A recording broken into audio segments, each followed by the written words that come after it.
Hi weavers, welcome to my channel.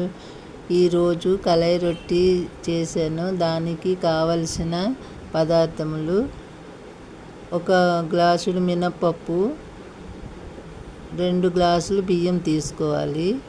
2 కలిపి నానబెట్టుకోవాలి. Water పోసుకొని నానబెట్టుకోవాలి ఒక 1 అవర్ వరకు. నానిన తర్వాత మిక్సీలో రుబ్బుకోవాలి.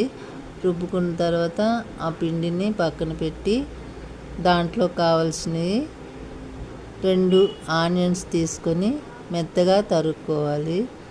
2 పచ్చిమిర్చి తీసుకొని వాటిని కూడా మెత్తగా తరుక్కోవాలి. చిన్న అల్లం ముక్క తీసుకొని దాన్ని కూడా మెత్తగా తరుక్కోవాలి. 2 స్పూన్స్ జీలకర్ర తీసుకొని వేసుకోవాలి.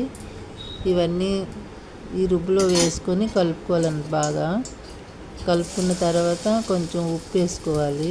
ఒక స్పూన్ అయినా మనకి సరిపోయినంత వేసుకోవాలన్నమాట. వేసుకున్నాక బాగా కలుపుకోవాలి. కలుపుకొని స్టవ్ వెలిగించుకొని కళాయి వేసుకొని ఒక 2 స్పూన్ ఆయిల్ వేసుకొని ఈ రుబ్బు మిశ్రమాన్ని తీసి దాంట్లో 3 గరిటెలు వేసుకోవాలి. 3 గరిటెలు వేసుకున్న తర్వాత అటు ఇటు కొంచెం పలుచగా చేసుకోవాలి. మధ్యలో కొంచెం పలుచగా ఉన్నట్టు చూసుకోవాలన్నమాట. చేసుకున్నాక మూత పెట్టుకోవాలి. మూత పెట్టుకొని చిన్న మీడియం మంట మీద పెట్టుకోవాలన్నమాట. 2 నిమిషాలు ఉంచుకొని తర్వాత మూత తీసి తిరిగేయాలి. తిరిగేసిన తర్వాత 2 నిమిషాలు ఉండాక మళ్ళీ తీసుకుంటే కళాయి రొట్టి రెడీ అయిపోతుంది. దీన్ని టమాటా చట్నీతోనైనా పల్లీల చట్నీతోనైనా తీసుకుంటే బాగుంటుంది.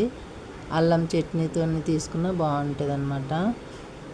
ఈ రెసిపీ నచ్చితే లైక్ చేసి సబ్స్క్రైబ్ చేసి షేర్ చేయండి. తెలియని వాళ్ళు చేసుకుంటారు చూసి.